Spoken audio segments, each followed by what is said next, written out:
Wow, I'm popular. Thank you.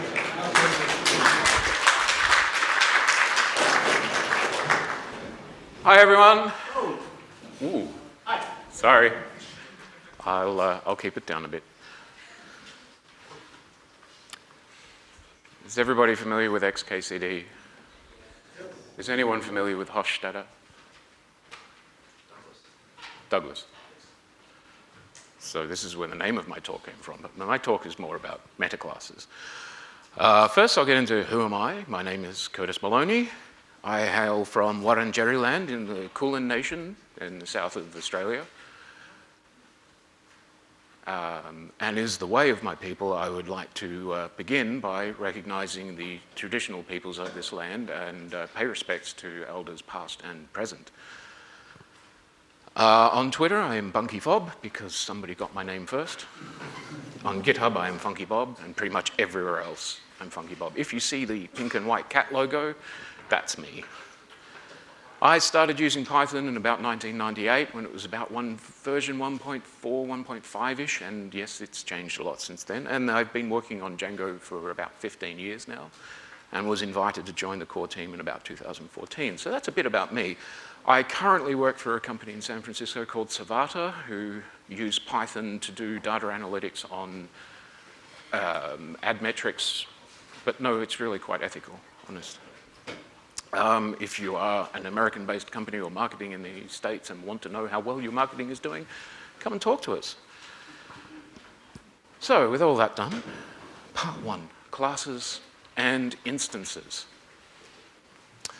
As we all know, or maybe we don't, a class has a type. Its type is the type class, the class called type. And in fact, the type of type is also type. It's types all the way down. The type of an instance is its class. So we can actually climb our way back up. On a class, we can define an attribute. And all instances of that class share that attribute. So as we can see, it's exactly the same thing. And that attribute is mutable. If I change it on the class, all instances get that change. We can look at this through the class instances, or the class's dict attribute. Its Dunderget contains all of its attributes. And here we see pi that we defined before has now been updated to 2. An instance also has its own Dunderget attribute, which starts off empty, and which holds all of its own attributes. And again, they're local to that instance. They're not shared with other instances, so that's a lot more useful. When we go to look up an instance, the steps that are taken are something along the lines of, well, is it in the instance's Dunderget? If not, is it in the class's Dunderget? A class can change how our instances behave. What we define on the class is reflected in the instances. So here we've defined a scalar class, and by default it will scale something by 2. There's an error in my slide, but never mind. Then when we call our class, it will actually multiply what we're doing. So we've changed how our instances behave. And also we can change how we look up attributes. In this case, we've overridden the Dunderget method to say, actually, let's just return the name of the attribute that they've looked up, if we don't already have one, if it isn't there on the class. So let's revise our list of what happens when we try to look up an attribute. First, we look up the instance's dict. Then we look up the type. Then we're going to call the type's getAttr if we haven't found anything yet. Now, Dunderget is one of the methods of Python's class interfaces. Python loves interfaces. Who here has any experience with Java? Java loves interfaces, right?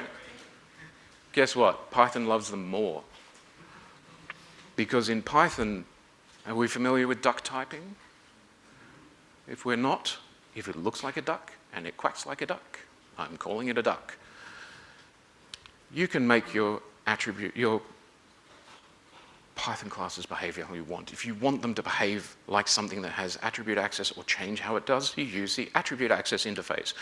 You want it to behave like a container, you implement the containers interface. Numeric types, there's a few more things to implement, but again, we have an interface that you can choose to use. Sometimes things work a little bit differently. So here we've defined a function, and we've gone and said foo is a property that passes that function. When we try to access that attribute, we get the result of calling the function. But we never said to do that. And if we try to set it, we get an error. So what did property do? Well, there it is. It's in our dict. Foo is a property object. This is using the descriptor protocol, or the descriptor interface. This will become relevant even more later on. But if the attribute we look up is a class that has its own Dunderget method, then the class machinery will actually call that for us to get our answer. So in this example, we've defined our property type class, we've defined our class with our property, and now when we do it, it prints out hello. Well, we didn't say to do that, but it's there in the code to print it, and then our result is what was returned by that function. So again, take 3. We're going to get this right one day. Actually, not in this set of slides. It's a lot more complex. But first, we're going to look up Dunderget on the instance. Then we're going to look up Dunderget on the type of the instance. And if the result of that has a Dunderget attribute, we're going to call it, whether or not it's a callable. So you might get an error if you accidentally do that. Finally, we go and fall back to getAtter. Now onto methods and functions. So we can have a class and we can have a function. We can tell the function, hey, if I pass you this class, do this thing to it. And here we create our instance, there's foo, we call bar on it, we get our answer, which is 2 times that. Methods are simply functions as a class attribute. This has the interesting side effect. Did you notice I didn't pass the class to it? Now, people familiar with Python will go, yes, because self gets implicitly passed. But bar that we set there is a function, but the type of a.bar is a method. Now, you've seen the same code I've seen. I didn't change it. I just assigned it to the class.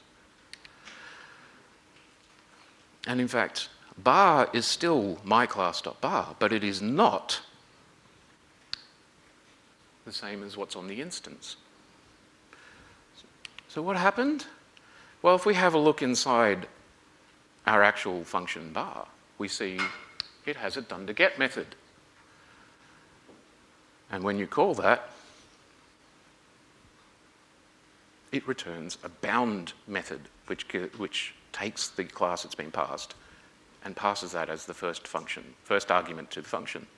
So this is a little bit of magic that actually I discovered whilst constructing these slides that Python does for you in part of that lookup. Now let's move on to part 2. Wow, I'm getting through my slides rather quickly. There's a progress meter down the bottom here for anyone who's worried about me going over time. It ain't happening. So in part 2, if classes define how instances react when we interact with them, does that mean that a metaclass defines how classes react when we interact with them? Yes, that's essentially what the metaclass is for. The simplest way to define your own metaclass is to subclass from type, because that is the archetypal metaclass. The way to specify the metaclass for our classes is to pass metaclass to your class constructor. And it lets us do some very interesting things. Firstly, we can define new methods on our metaclass that all of our classes of that type inherit, just like with classes and instance. So I can define here that we'll get past the class and we'll print out its name. And there I've defined my class that uses it, and there is a class method that we can call. You can also, like we did before, control attribute access. So we can define what happens when you try to look up an attribute on our class. We're going to actually reflect back at you the uppercase. We're going to shout at you the name you looked up. We can override what happens when you call your class. Now, normally when we think about, we don't really think about calling our classes. We think about instantiating our classes, but that's what happens when you call your class. You create a new instance. Except here we've said, no, I'm going to say denied and not actually go ahead and do anything. Please don't boo, but we've just made a singleton. So speaking of interfaces before, the type really provides a very narrow interface. We have the dunder prepare method and the dunder new method. There's not really a lot more to it. The dunder prepare method takes the name of the class, the base classes that it's derived from, and any keyword arguments that you have passed into the actual class declaration. This is called to create the namespace. Now, traditionally, the main common use of this was to use an ordered dict before dicts were actually explicitly ordered in Python. This was useful if the order in which your attributes are declared was important to your class. Now that's not so important, but we can do some fun things. The new interface is simply, again, the names, the base classes, the namespace that we created, and again, any keywords.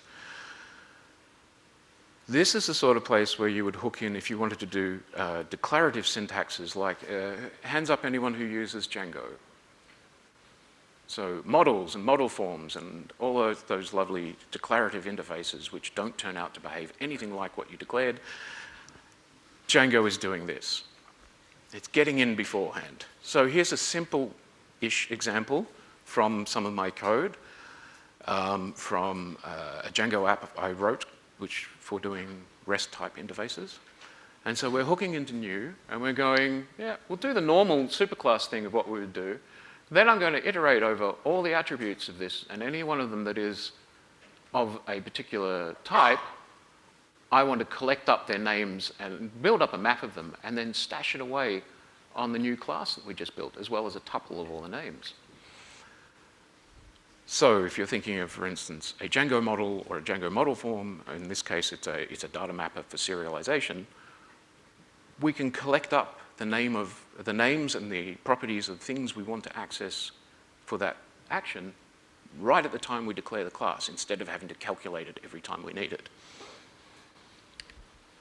Here's another slightly more complex example from another piece of code of mine where we go through and we do actually a fair bit of work before we call the superclass. So we actually collect up a bunch of information about what's going on here. This is actually introspecting the type hints given on the code, so we can collect that information and store it on our class afterwards, and then verify that we haven't mangled anything through inheritance.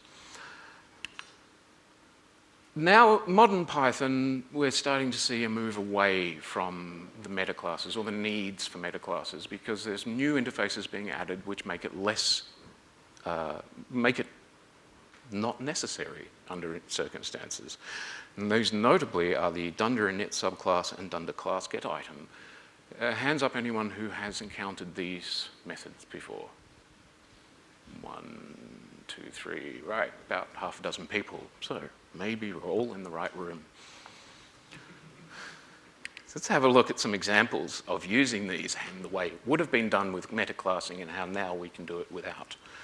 I'm going to show a registry pattern, very similar again to Django's admin, where we wanted to collect up a bunch of things that have been defined, or a class dict access, which some people may recognize. We'll get to that.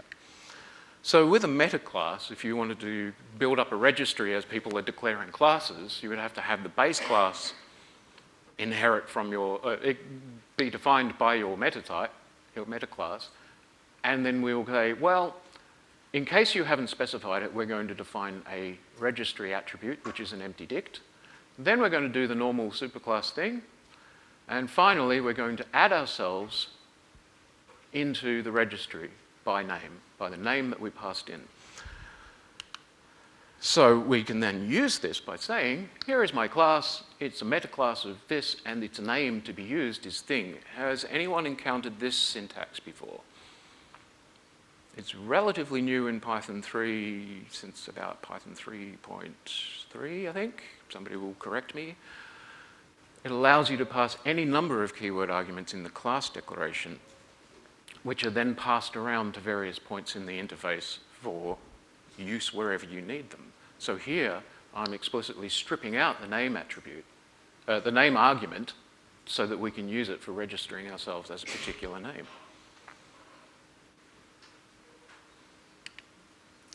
So now when we look at our class and we look, it has registry. We didn't define a registry, but it's there, and we are in there as thing, just like we asked to be put there.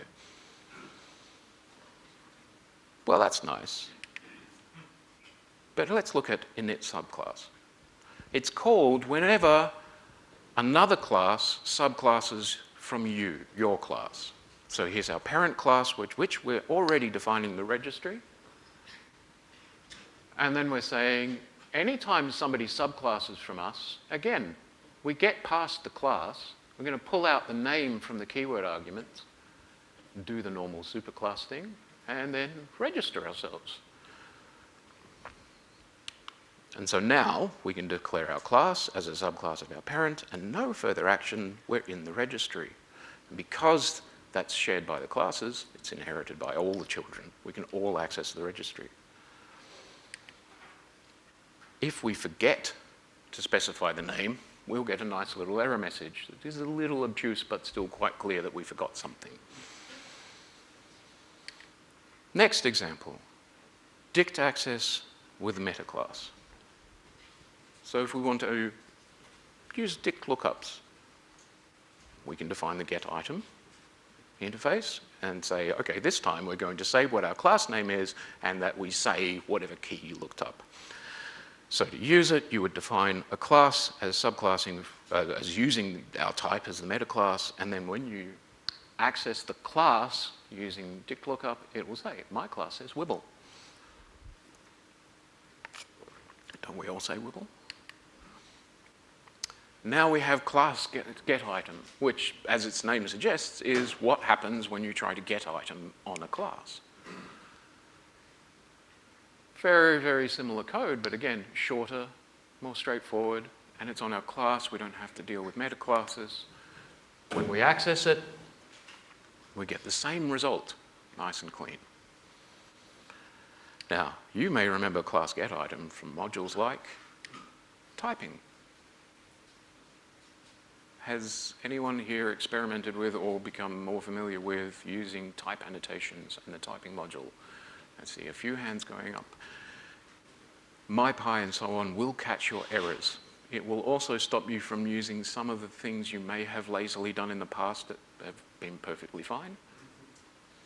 But it will catch errors that otherwise you wouldn't have noticed. The larger your project, the more important type annotations get. So go and look at the typing module. But this is straight out of the typing documentation as an example of how to describe server addresses and so on, and describe your types so that the typing module knows how to verify what you're doing.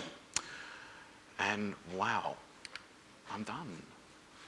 That went a lot quicker than I thought it might.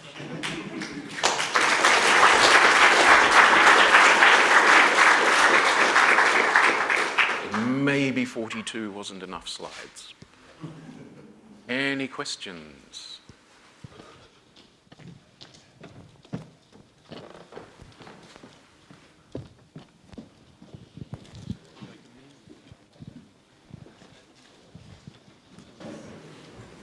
Oh, before we go on with the question, I would also like to say if you want an even more in-depth version of dive into this topic, There was a talk given at PyCon AU just earlier this month that is 70 minutes long and covers an awful lot more detail, but I wanted to get through just this basic introduction for you. Yes? Hi. This may be due to my immature Python knowledge, but could you please explain a little bit more detail about the difference between inheriting from object and inheriting from type, and how that affects the call lookup of attributes and so on? Right, yes. So again, it comes back to where I was saying in the beginning of part 2.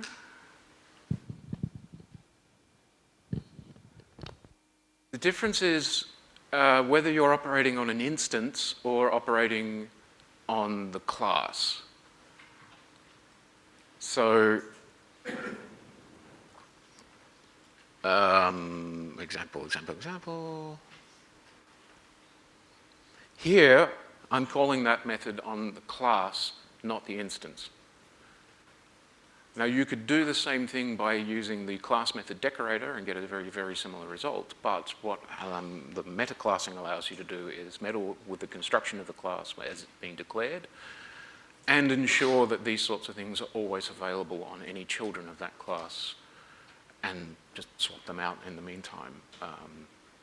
There is some very murky areas going along, and I suggest you look at Mark's talk from PyCon if you want even more detail, because as I said, that part 3 or take 3 of the lookups, where I have maybe 3.5 steps, his version has about 17 steps of the lookup. So there's a lot more detail. I just wanted to cover enough detail to get going. Hi. Oh, that's weird. One problem I've often hit with classes that register themselves is that you end up, particularly if you've got the dispatch, say, at the top level of the hierarchy, dispatching down to subclasses via the registry.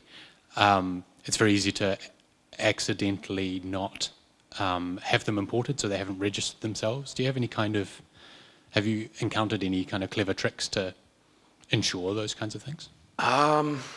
Yeah, so in the Django world, there is a well-established pattern for doing that, which is that every listed application is explicitly listed, and then a certain process is gone through to import them and give them a call when we're ready for them to finish setting up.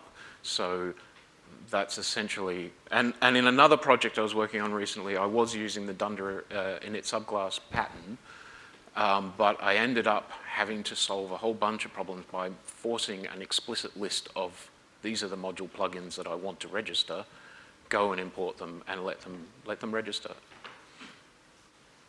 But remember, explicit is better than implicit. Oh, one down the front here. Hang on, wait for the... Hi. The methods like getAddr, Dunderget and such, is there something similar also available on the module level, or is this only for classes? There are some methods now being introduced in 3.6 and 3.7, I believe, for doing getAttr lookups on modules. And yes, I have used that in another class of mine to help do environment-driven, class-based declarative configs called Confucius, so that you can actually say, this is my config module, like Django settings module. If somebody looks up something, call this method on the module. That is becoming more powerful now. Any more questions?